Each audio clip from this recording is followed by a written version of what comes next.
বন্ধুরা নমস্কার। বিষয় কে এই শিক্ষক মশাই। বন্ধুরা, কে এই শিক্ষক মশাই জানেন?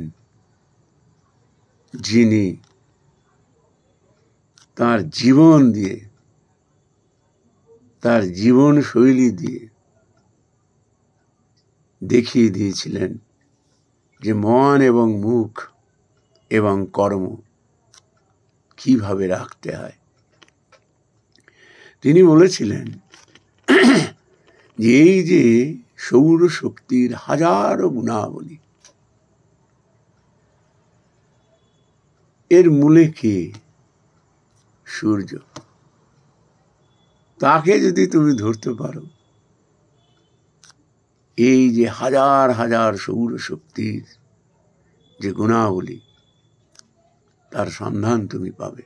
সমস্ত শক্তির মূলে রয়েছে তিনি। তেমনি একজন ছাত্র যখন গড়ে ওঠে না, তার সফলতা, তার মানবিক গুণাবলী, এগুলোর জন্য আলাদা আলাদা করে হাজার হাজার জিনিস ভগবানের কাছে প্রার্থনা করবার দরকার নেই। শুধু দুটো জিনিস মাত্র প্রার্থনা করো, তাতেই তুমি জীবনে যা চাইবে তাই পাবে। কি সেই দুটি? উনি বলেছিলেন যে সত্যনিষ্ঠ মন আর নিরহংকারিতা।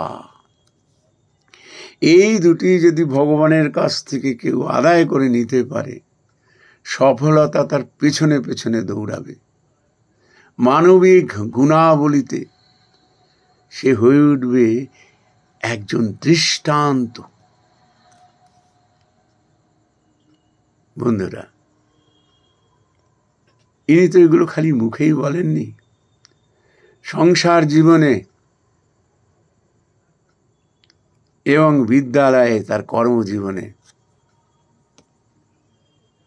ছাত্র তৈরি, ম্যান মেকিং এডুকেশনে তিনি সেগুলো দেখিয়ে দিয়েছেন।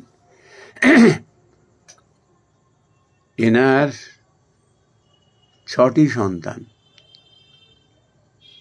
আর প্রত্যেকেই শিক্ষিত, প্রত্যেকেই শিক্ষিত, এবং তারা বড় বড় পোস্টের অধিকারী ছিলেন, সরকারি। এনার যে জ্যেষ্ঠ পুত্র, তিনি একটা কর্পোরেট সেক্টরে deputy general manager in admin ছিলেন। এনার কি শুধু পোস্টই ছিল? এনাকে দেখলেই বোঝা যেত যে কি অসাধারণ অ্যাডমিনিস্ট্রেটিভ তার দক্ষতা, কথাবার্তা, লেখনী অসাধারণ। এনার যে চতুর্থ পুত্র, এই মাস্টারমশাইয়ের, তিনি এক মেধাবী ডাক্তার ছিলেন, কলকাতা মেডিকেল কলেজ হসপিটালের এমডি। তিনি সদ্য এমডি করার পরে একটা অত্যাশ্চর্য ঘটনা ঘটিয়ে দিয়েছিলেন। ক্যালকাটা মেডিকেল কলেজে একজন পেশেন্ট এরকম মৃত, তাকে ডিক্লেয়ার করে দিয়েছে, সে মারা গেছে। অত্যন্ত বিনয়ের সঙ্গে মাস্টারমশাইয়ের পুত্র বললেন, আমি কি একবার দেখতে পারি? এবং অঘটনটা সেখানেই ঘটে গেল। তার হাতেই সেই মৃত পেশেন্ট বেঁচে উঠলেন। আর এটা স্টেটসম্যানে খবর হয়েছিল। এনার যে ছোট পুত্র, কনিষ্ঠ পুত্র, এ হলো বিটেক, বিএসসি বিটেক। আমি এইরকম ইঞ্জিনিয়ার আমি খুব কম দেখেছি। এ যখন ছাত্র ছিল, সেই ছাত্র অবস্থাতেই এইসব গ্রামাফোন, মোটর গাড়ি, এর যে সমস্ত ফাংশন না, এর মেরামতি, এই যন্ত্রপাতি এর হাতে কথা বলতো।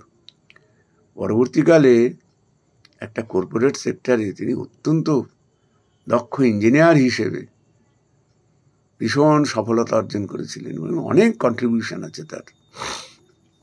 আজও বহু মানুষ সেটা স্মরণ করে। আর ছাত্র, আমি খুব সৌভাগ্যবশত তার ছাত্র হয়েছিলাম, সাদামাটা। কিন্তু ওই মাস্টারমশাই জানতেন যে সাদামাটা মানুষকে কিভাবে তৈরি করতে হয়। তার কারণ কি? হি was the follower of Swami Vivekananda, Ramakrishna mission. We need man making education. এর কাছে মেধাবী ছাত্র হলো তাই একে আলাদা সম্মান, আরও অতি সাধারণ, এই ব্যাপারটাই ছিল না। সবাইকে তিনি সমান নজরে দেখতেন। এটা চারটিখানি ব্যাপার। ওই জন্য সাধারণ ছেলে যারা ছাত্র, এটা খুব উদ্বুদ্ধ হতেন যে মাস্টারমশাই আমাকে এরকম গুরুত্ব দিচ্ছে। বন্ধুরা, সাদামাটা জিনিস ত্যাগ করা খুব সহজ, আর তাকে গঠন করে, যেমন কাঁচা লোহা, সেটি যখন ইস্পাতে পরিণত করে দেওয়া হয় না, যে করে দেয় এবং যে হয় ইস্পাত, সেই অন্যের কাছে মহা অনুপ্রেরক হিসাবে থেকে যায়। ইনি ছিলেন তারই কারিগর। কি অসাধারণ ব্যক্তিত্ব!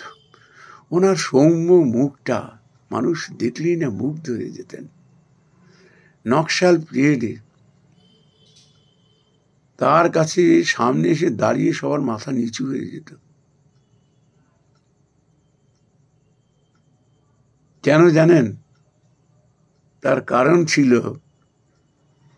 যে তিনি পাপকে ঘৃণা করতেন, পাপীকে নয়। সবাইকে তিনি বুকে আগলে ধরতে পারতেন। কত যে সমাজ সেবা করেছেন, মানুষের পাশে গিয়ে দাঁড়িয়েছেন বিপদে আপদে। আজকের দিনে এরকম শিক্ষক একেবারে দেবতুল্য মানুষ। এমন শিক্ষকরাই সমাজের পরম বন্ধু না? এরা সমাজকে গড়তে পারেন। আর এই রকম শিক্ষক যখন সমাজে ভরে যায় না,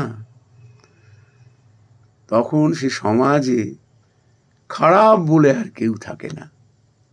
সবই উৎকৃষ্ট হয়ে যায়, নিকৃষ্ট বলে কেউ থাকে না। সেই সমাজে তখন না সোনা ফলে। বন্ধুরা, আজকে প্রায় 47 বছর হয়ে গেছে তিনি প্রয়াত হয়েছেন। একটি বারের জন্য মনে হয় না তিনি আজ আমাদের মধ্যে নেই। তার কথাগুলো না হৃদয় থেকে এখনো যেন কানে বাজে, আর কিভাবে যে উদ্দীপিত করে। আজ 31শে জুলাই তার না প্রয়াণ দিবস। কে জানেন এই শিক্ষক মশাই? তিনি ইছাপুর নর্থল্যান্ড উচ্চ বিদ্যালয়ের শিক্ষক ছিলেন। নাম কি জানেন? কালিদাস চট্টোপাধ্যায়। এমন বহুমুখী প্রতিভা আমি খুব কম দেখেছি। আমার পরবর্তীকালে শিক্ষা জীবনেও আমি খুব কম দেখেছি। ছিলেন সাহিত্যের শিক্ষক, ইংরেজিতে ওই রকম পারদর্শিতা, অঙ্কে ওই রকম তার জ্ঞান, বিজ্ঞানের ছোটখাটো বিষয়েও ওই রকম আপডেটেড নলেজ। কি অসাধারণ মানুষ কালিদাস চট্টোপাধ্যায়! আমার কখনোই মনে হয় না যে তিনি আমাদের কাছে নেই। তার ওই ব্যক্তিত্ব, তার ওই যে সৌম্য চেহারা। তিনি একটা জহর কোট পরতেন, এই শীতের সময় দেখতাম, আর ধুতি পাঞ্জাবি। আমার মনে হতো এক গৃহী পবিত্র সন্ন্যাসী। মনে হতো কাউকে স্পর্শ করলেই না তার জীবন যেন ধন্য হয়ে যাবে। বন্ধুরা, আমি যে কথাগুলো বলছি না, একেবারে অন্তর নিঃসৃত কথা। আমি কথাগুলো বলছি আর ওনারকে আমি চোখের সামনে দেখতে পাচ্ছি, ওনার কথাগুলো যেন কানে বাজছে। ম্যান মেকিং টিচার, কি করে মানুষ তৈরি করতে হয় শিক্ষা দিয়ে, কি করে তাকে বুকে আগলে ধরতে হয়, কি করে অতি সাধারণ মানের ছাত্রদেরও কিভাবে সফলতার উচ্চে নিয়ে যাওয়া যায়, কিভাবে মানবিক গুণাবলীতে তাকে ভরিয়ে দেওয়া যায়, ইনি সেটি জানতেন, ইনি সেটা জানতেন। আজ প্রয়াণ দিবসে তার কি বলবো, শ্রদ্ধা ভক্তি, তাকে চোখের সামনে দেখতে পাচ্ছি। তাকে অন্তরের একেবারে হৃদয়ে নিঃসৃত ভক্তির শেষ কণাটুকু পর্যন্ত আজ তার শ্রীচরণে অর্পণ করছি। নমস্কার বন্ধুরা।